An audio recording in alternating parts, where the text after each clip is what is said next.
Well, hello, everybody. Welcome back to Backstage Bimbo TV. It's me, Allison Rouse, your most notorious groupie. And of course, author of We've Got Tonight, The Life and Times of Notorious Groupie. Me. This is the paperback version, one of the older covers. I'm getting ready to update the covers again. So, follow the link in the description to where you can buy my book and go check out the new covers. Okay? Cool beans. And thank you everybody for all the loves, the support, the really kind friendships that I have been making with people that I've met through this channel and my book. You guys rock. You're so awesome. Thank you so much.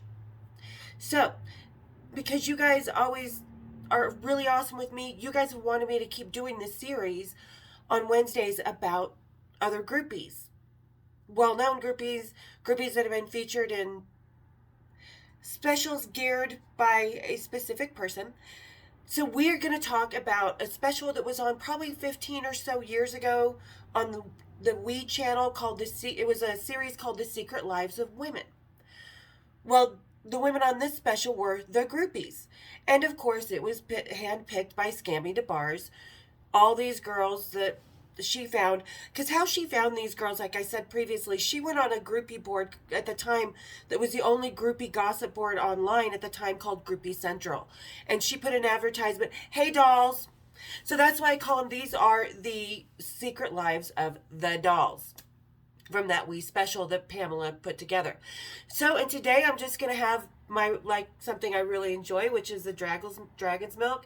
These guys are out of Michigan. This is one of my favorite bourbon soaked stouts. I love it. So, everybody, let's get stout, kick up your feet, and let's have a little rocky talkie, shall we? Cheers, big ears. This is so good, and it's 11%, so I'm going to be nice and drunk by the time I'm done filming today. Okay, so like I said, years ago, there was this WEtv special, The Secret Lives of Women, and they did it on different women, and this episode was about the groupies. Now, I have not been able to find the actual episode, but I do have a link down in the description to the trailer for this special, because I seriously, I cannot find it anywhere. I don't think it's available anymore. But if you watch the trailer down in the description, and in the description is my Patreon, my merchandise link, and where you can find my book and the new covers.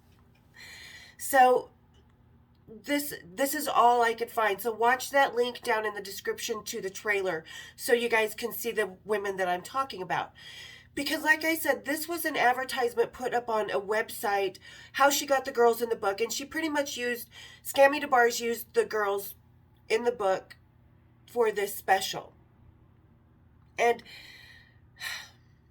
special it was, because the girls who I'm going to start with first, they were out of Phoenix. There were these two twin sisters.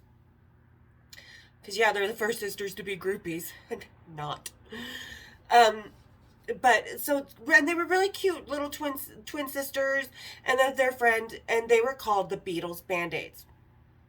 As you can tell, this is a bunch of friends that formed this little group, this little clique, after the movie Almost Famous. Yes, one of them even had the big fur coat. One of them was called Penny Lane and Dolly Rocker and all this stuff. It's like, okay, if you're going to call yourselves that, how are you getting on the guest list? Because you got to show your ID to get your guest list. I mean, unless you're walking in with the band, which you do 50-50. Sometimes you do get your... But anyway, so you can tell this is a clique formed after the movie, and they'd seen the movie and had gotten in touch through this website and became part of this book.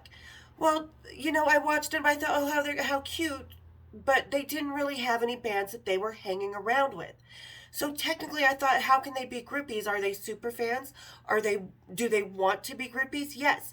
They had a local band that they were hanging out with that had a school bus, a short one, for their tour bus, which they were local to Phoenix, so I don't know why they needed it. I guess because they had to move their own gear. But this was the only band, and they were with a bunch of other girls dressed up in these matchy outfits, which... I never got the matchy outfits, but this will come into play with another clique of groupies that was in this special. And like I said, really cute girls and stuff, but I think they were just kind of meh. So, you know, after I watched this special, I looked this group of girls up. It was in the MySpace days, and I found their MySpace page, to where they had a picture of them sitting on The Who's tour bus. And all I could think of, oh, they were taught well by Scammy DeBars of how to fudge things, because, as we all know, The Who's never had a tour bus. Not in our lifetimes. And they don't even have the same plane. Like, John flew on his own plane. You know, Roger had his, maybe with Pete. I don't know. But one thing I do know is The Who's crew had a tour bus, but not the band. And that kind of pissed me off, that they were kind of fudging things and putting this very, again, fantasized version of their life on this. And I've seen a few pictures of them since then, because obviously I kind of looked them up before I'm doing this vlog. And they met Greta Van Fleet, which is awesome. Couple other random people, but like I said, it just really got me, because they're fudging it. And I hate it when other groupies fudge this, because then it makes those of us who are real seem like we're the ones that are lying. And we're not, because why would you do that? Why would you put a picture up of you and claiming it's The Who's tour bus? Say it's The Who's crew bus. Because I'm going to tell you, Simon's not on there, Zach's not on there, Roger's not on there, Pete's not on there, Cy's not on there, John's not on there. No one's on those tour buses except for the crew, and there's nothing wrong with that. And that's another thing that kind of pisses me off about, you know, the LA Fudgers, is because they make it sound like the crew is such a low-life thing to hang out with. They're some of my best friends, and I've dated a couple. They're great guys. We're all part of this rock and roll family, so don't be ashamed of this or that. And that's what I don't like about it, because they kind of degrade my lifestyle to an almost famous fantasy. And, you know, they've since all gone their separate ways. They're not really hanging out with bands or anything anymore. So, to me, they were they wanted to live that lifestyle, but they just never achieved it, because they were living somebody else's fantasy and idea and delusion of what they thought a groupie would be. They saw a movie. They got a fur-lined coat and changed their names to Penny Lane and Dolly Rocker and the Beatles Band-Aids, and thought that was going to be... And in reality, rockers don't want that bullshit. They don't want the facade. They want their groupies just to be girls, just to be women, just to be real. Just like us groupies want those rock stars to be real. And these kind of groupies that live with this fantasy of almost famous make it seem like the rockers have to keep up that facade off stage, and that's not what being a groupie is about to me. So I kind of, you know, took these girls with a grain of salt. Okay, they're just starting out. Cute girls. They've got a really amazing heart and soul for music, but is it the facade? Is it the superficial, the ego? Like I was mentioning in Pamela versus Bebe. Bebe lived it more with her heart and soul. Pamela lived it more with her ego. So I couldn't tell what these girls were living it with. And I was kind of like, meh, not real impressed, but thought they were cute girls, and thought maybe, you know what? Maybe they will get that big groupie life. I was hoping. I was pulling for them. But I guess it never happened. Along with the next group, who was plagiarized their names and plagiarized the real Penny Lane character that is based on, you know, the girl from Oregon who had the Flying Garter Girls and the School for Groupies. Then came the Plastics with Lexa Vaughn in them. They're the ones that are all dressed in the same pink corsets and the Franken groupie boots, which are those big clodhopper boots with the thick, and not platform heels or anything, but those thick soles and tutus and stuff. And okay,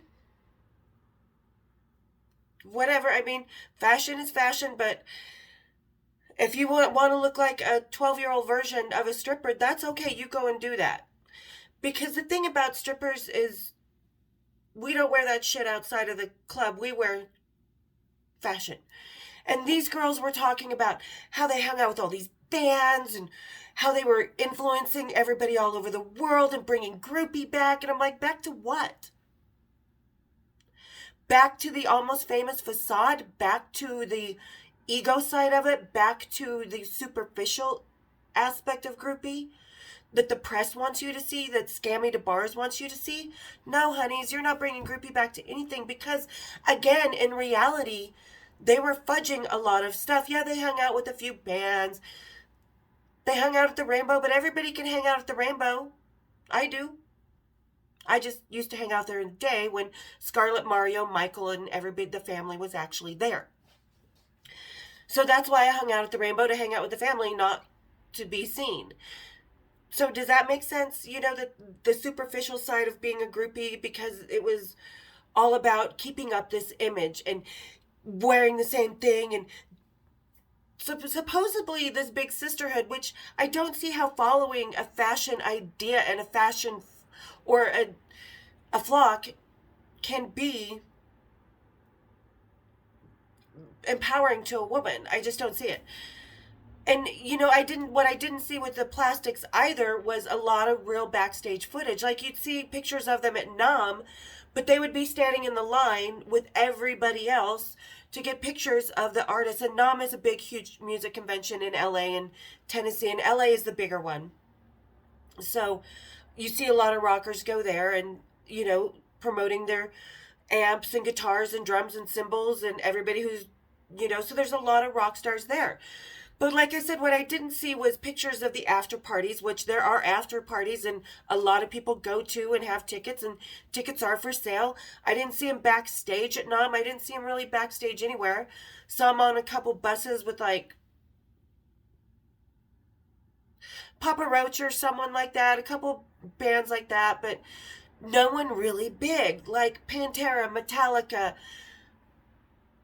you know, Jimmy Page, Robert Plant, Mick Jagger, Steve Jones, all these people, you know, that all of us, the rest of us actual groupies hung out with. So again, I felt cheated because it's like Johnny Rotten, the last Sex Pistol shows in the 70s. Anybody feel like you've been cheated?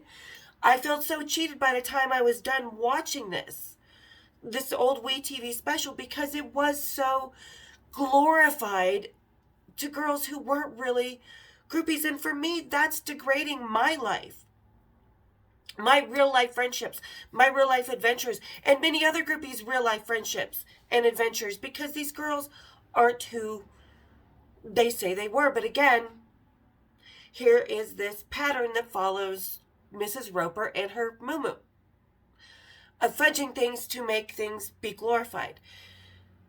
And, you know, a lot of girls in LA, when they ran away from places, not ran away, but decided to move to LA in the 80s, because that was a big thing, they became waitresses at the Rainbow. And sorry, you guys, my throat is so dry today. Hold on. But sorry, like I say, my allergies here have been so bad, so my voice is really harsh, and my sinuses are so stuffed.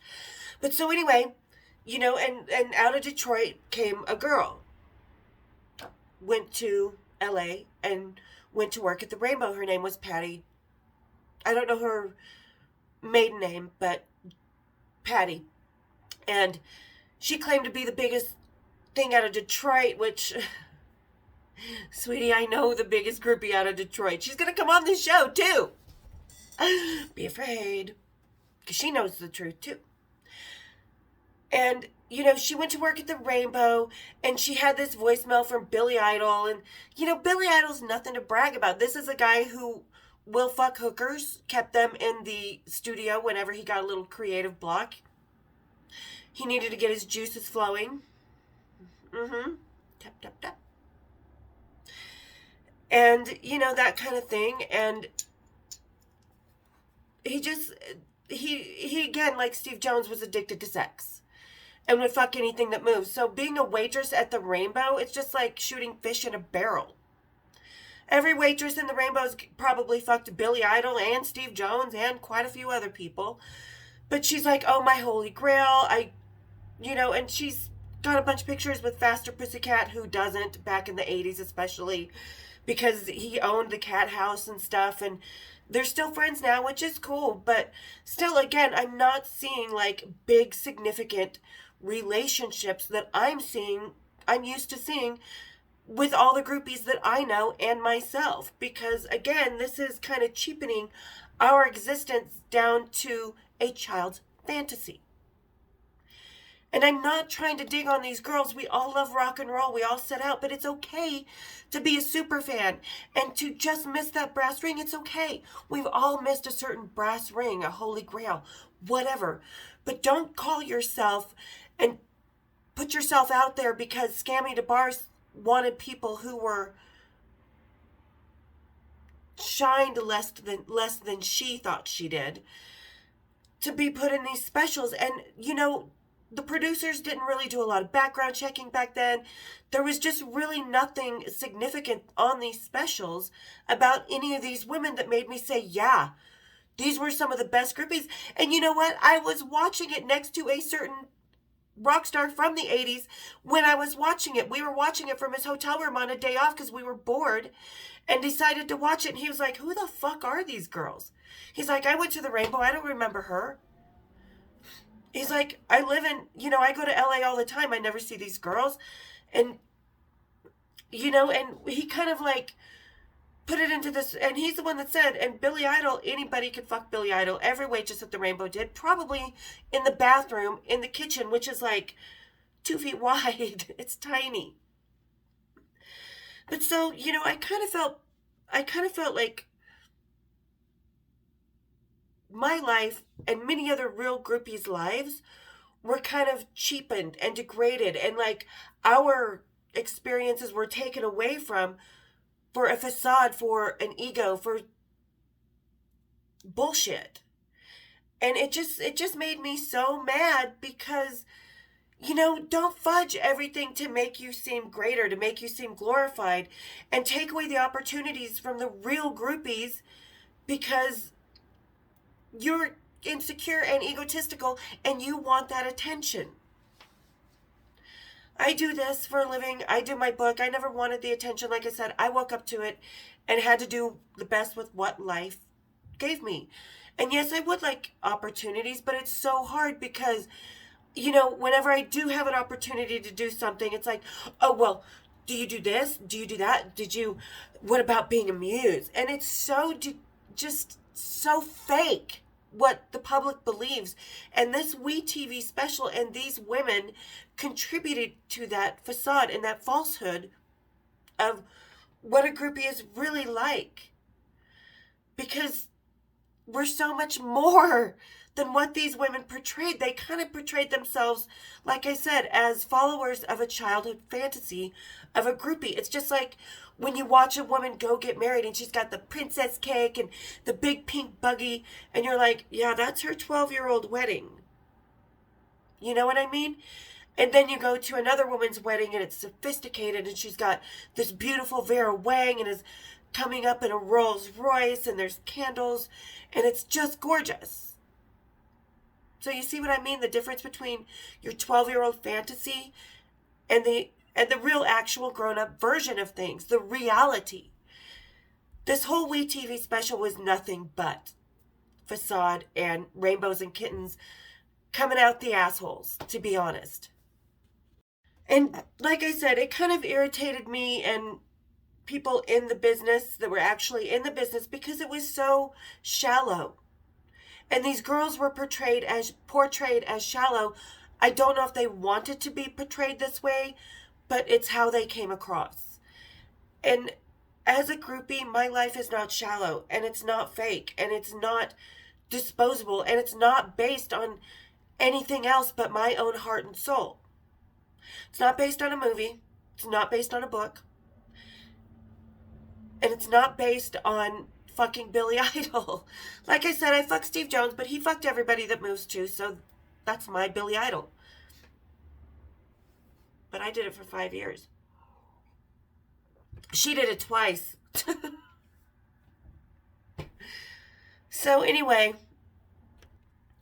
there's kind of my take on this WeTV special. Like I said, the link to the trailer is down in the description, so you can kind of see these girls for who they are. And I wish I could put this special down because then you could really see what I'm talking about, because there was no big backstage passes shown, And the couple passes that were shown by the rainbow waitress may come up in a future episode. Like I said, I know the real biggest groupie out of Detroit that the rock stars looked for and flew all over the place and dated and knew for years, even after she quit dating the guys. So, if you guys want to watch these specials and Almost Famous, that's cool, but just take them with a grain of salt and realize how little reality is in these hand-picked specials. Because, like I said, it's just what people want you to see so that Mrs. Roper isn't outshined by other groupies. Because I'm going to tell you right now, I'm the only real 80s groupie out there. When I know there's so many more cool groupies out there that lived the life like I did. And I cannot wait to introduce them to you guys. I'm so excited because for me, it doesn't take away from my existence or my experience. It enhances it. Because these are women who lived the same experience that I did, that can create a sisterhood and a friendship. And, groupies from the 60s, the 70s, and the 80s that I have met. And that I absolutely adore, that I'm going to be having on. And you're going to be seeing a very different reality than what has been shown over the past 20, 30 years with rose-colored glasses and rainbows and cotton candy, because it's not all that. So there you guys go. There's my take on the secret lives of the dolls. And I call them the dolls because that's what Mrs. Roper calls her fans. The dolls. Thanks, dolls. Oh, dolls. Hey, dolls. So it shows to me again how she sees these women as only there for her use. They're not real women. They're not, like, she went to one of their groupie roundtables, which, if it was a groupie roundtable, where's the musicians? Where's the other groupies? It's a bunch of girls sitting around reminiscing about things they never got to do. And Pamela DeBarge only showed up once, and that's when all this stuff was happening, because she needed you guys. Like I said, I call you the dolls because you are her puppets. You're her toys. She doesn't care about you unless you have something to give to her. And for all you media outlets dragging these girls into your magazines, into your specials, you need to come find the real groupies and not the falsies.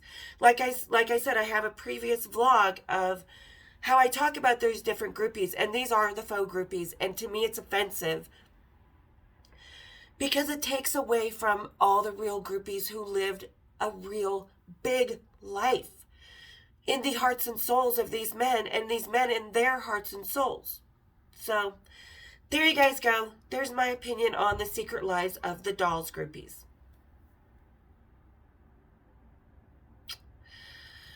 Yeah. So there you guys go. Do with it what you will. Make your own decisions. And see it for what it is and what it is not. So, again, thank you guys so, so much for all your love and support. I don't mean to be so negative towards other women, but I just don't like women, because I've had women actually pretend to be me. Oh, yeah, I was with John Entwistle. I caught a girl in L.A. while I was sitting with Cy Langston at the Rainbow with some, college kid trying to do a story and saying how she was with John Entwistle the night he died. And I was like... And so was I. So I was like, excuse me? So when I see women trying to pretend to be what I am, and it's not exactly true, I get pissed off, because that takes away from our real stories, our opportunities. And it's not fair. Because they're not groupies. They're super fans. And nothing wrong with that. It is so cool to have super fans that support your band and love you that much. But the groupies, they love more than some silly little piece of music. They love the men they are off stage. They don't love the facade. You ladies love the facade because it feeds your ego. It feeds what you tell yourself in your head that you are and you're not. But don't worry. Things are turning in the groupie world, ladies, so strap on those groupie boots and let's get down to it. All right, guys, thanks again for tuning in, for all the love. I don't mean to be negative, but this is just my opinion. So there you guys go. Do with it what you will. Thanks again for all your love and support. You guys are awesome. Don't forget to hit the bell, hit the share button, my bells. Hit the subscribe, hit the like, and we'll see you on Sunday for some more cocktails and rocktails. Cheers, big ears.